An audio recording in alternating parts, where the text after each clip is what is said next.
¿Alguna vez te has preguntado cómo nació la Iglesia? ¿Cómo se extendió por el mundo? ¿De qué manera los primeros cristianos lograron convertir todo un imperio? Situémonos 50 días después de la resurrección de Jesucristo. Era el día de Pentecostés. Un estruendo, como el del viento huracanado, resonó en la casa donde estaban reunidos los discípulos de Jesús. Estos vieron que aparecían lenguas de fuego sobre cada uno de ellos. Así se manifestaba el Espíritu Santo, enviado por el Padre y el Hijo. Pero, ¿qué consecuencias tuvo esta acción divina en la vida de los apóstoles? Dejaron de tener miedo y de esconderse.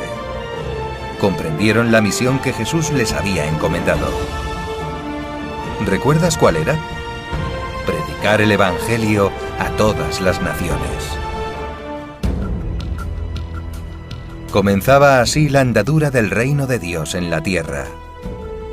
La Iglesia, constituida entonces por este pequeño grupo de discípulos, se manifestaba ya como algo sobrenatural y humano a la vez, fruto de la acción libre de los fieles, con sus limitaciones, pero asistidos por la ayuda divina. Se cumplía la promesa de Jesucristo: yo estaré con vosotros hasta el fin del mundo. Con la ayuda del Espíritu Santo, la predicación de los 12 apóstoles dio sus frutos. Cerca de 3.000 personas se bautizaron tras el primer sermón de Pedro. Pronto fueron más de 5.000. Pero convertir el Imperio Romano no iba a ser fácil. Los romanos eran paganos y adoraban a un sinfín de dioses. A veces adoraban al emperador. Roma vio en el cristianismo una nueva religión que amenazaba el prestigio de sus divinidades. Se levantaron calumnias y crueles persecuciones. El Coliseo era el símbolo del poder de Roma y de los valores de la sociedad romana, ávida de juegos y de diversiones sangrientas. Fue uno de los escenarios del martirio de los cristianos. Era el mayor, pero no el único, anfiteatro del imperio, y en él se arrojaba a los cristianos a los leones.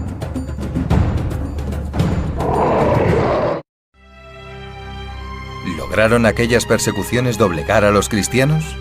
No. Por el contrario, los fortalecieron en la fe. Los condenados eran asistidos por los demás. Rezaban por ellos, ayunaban y les enviaban, cuando era posible, la sagrada Eucaristía y alimentos de los que se privaban. Cuando un pobre moría, ayudaban a los huérfanos y a las viudas.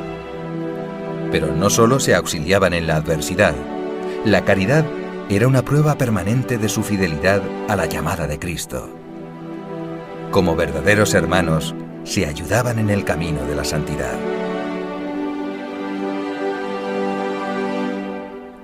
El ejemplo de los cristianos despertó admiración entre judíos y paganos. Cumplían con sus deberes como buenos ciudadanos, eran perseverantes en la doctrina de los apóstoles, oraban y celebraban la Eucaristía.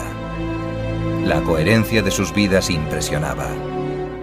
Podían haber renegado de su fe para salvar sus vidas, pero preferían confesar a Cristo, aunque eso les acarrease el martirio.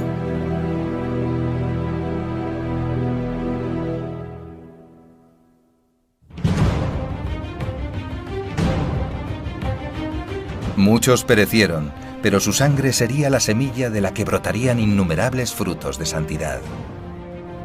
De este modo, la llama del Evangelio prendió con rapidez por todo el mundo entonces conocido. Esta unidad te brindará la ocasión de adentrarte en aquellos años apasionantes. Conocerás mejor la vida, tantas veces heroica, de los primeros cristianos. Sabrás cómo practicaban su fe y cómo la defendieron frente a la sociedad pagana de su época. Y encontrarás algún parecido con la sociedad actual, tan impregnada como aquella de materialismo.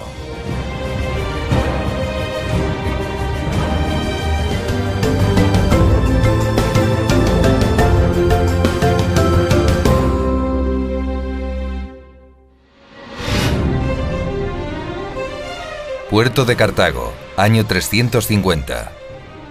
Un joven abandona a su madre en lágrimas. Es un superdotado, pero sin fe. Se va a Roma en busca de fama y placeres. Aquel muchacho rebelde se llama Agustín. Su padre es pagano. Su madre Mónica es cristiana y reza por su conversión. No será fácil. Le atraen las filosofías de moda. Lee, discute. Ninguna de aquellas teorías le convence.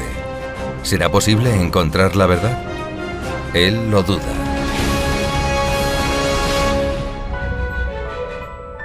Un día en Milán oye a San Ambrosio. Queda deslumbrado. Ahora sí, el cristianismo responde a todas sus preguntas.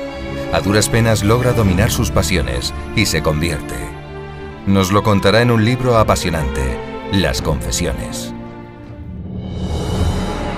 Años después, Agustín es ordenado sacerdote y llegará a ser uno de los más grandes padres de la Iglesia. Habla y escribe mucho y bien.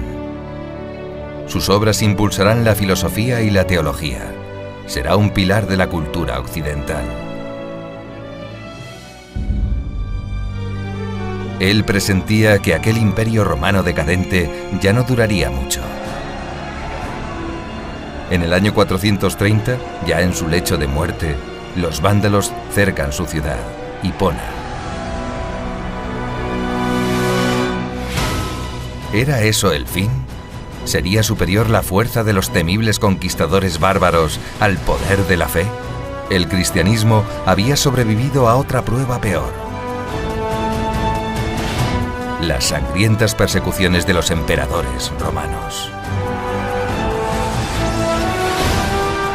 Durante 3 siglos hicieron miles de mártires.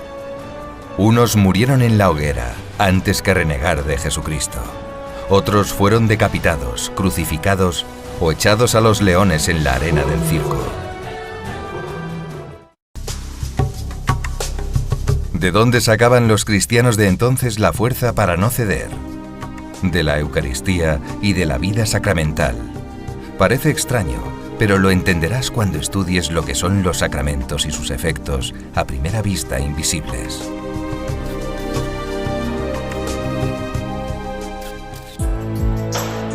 ¿Y por qué no respondieron con la violencia contra sus perseguidores? ¿Iban a hacerlo si su maestro había muerto en la cruz perdonando? Él es un Dios de amor, no de odio. Los cristianos se multiplicaron por la natalidad, sí, pero también por el apostolado de la palabra y del ejemplo. Tenían una ayuda muy poderosa, la fe y la gracia de Dios.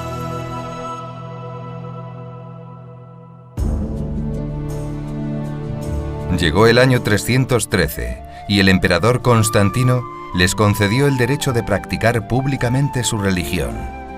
Podían dejar las catacumbas y construir sus primeras iglesias. ¿Cómo fue eso? ¿Hubo antes una gran batalla? Vale la pena leer esta parte de la historia.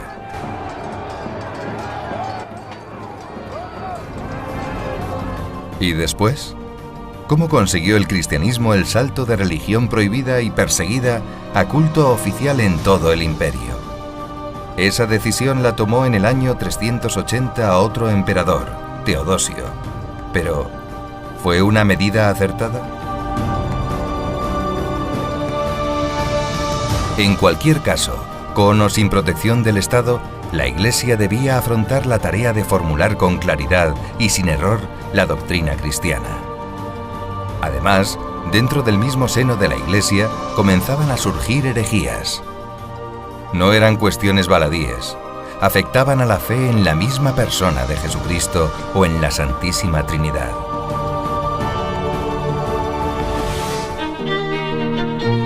Los primeros concilios fueron definiendo los dogmas, es decir, las principales verdades de la fe. Piensa, ¿podría haberse mantenido la unidad de la Iglesia universal sin la unidad de la fe? ¿En qué hubiera terminado la Iglesia sin defensores de la fe como San Agustín y sin la definición de los dogmas que hicieron los primeros concilios?